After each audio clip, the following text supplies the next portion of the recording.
भारत और न्यूजीलैंड के बीच एफटीए पर न्यूजीलैंड के ट्रेड और इन्वेस्टमेंट मिनिस्टर टोड मैक्यूले ने कहा, मिनिस्टर गोयल और मैं अपने अधिकारियों के साथ मिलकर बहुत मेहनत कर रहे हैं।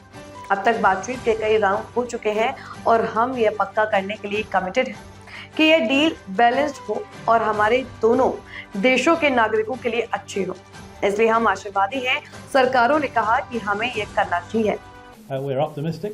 The governments have said we must do it, but we're also going to take the time to make sure we get it right. Is dairy a deal breaker or a deal maker? So we said we're not going to look beyond that.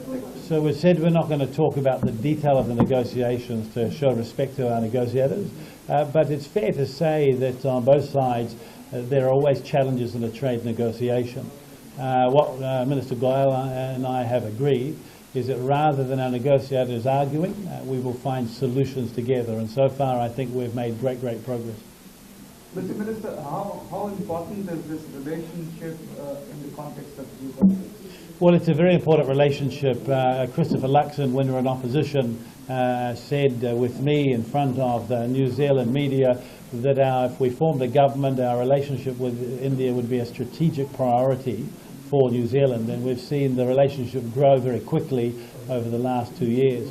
From the world's largest democracy to two countries that were the world's first democracies, we have a lot in common. We've seen people-to-people links grow, we've seen trade start to increase, we have defence and security cooperation. And so, the world has always been a challenging place, but like-minded countries that share similar values should stand together, and that's why we're so grateful to Prime Minister Modi for his commitment and Minister Goyal for visiting this week. Mr. Minister, if we finalize this FTA during this year or maybe 4 or 5 months, so what type of bilateral trade target you are looking for 2030? Well, I think that what we can do is we can take some time to decide what the targets are, but we know that high-quality trade agreements that have rules that businesses can rely upon grow trade. Merely the relationship between our two Prime Ministers and saying that they want Minister Goyal and I to negotiate and reach agreement, already we're seeing the contact between the countries grow.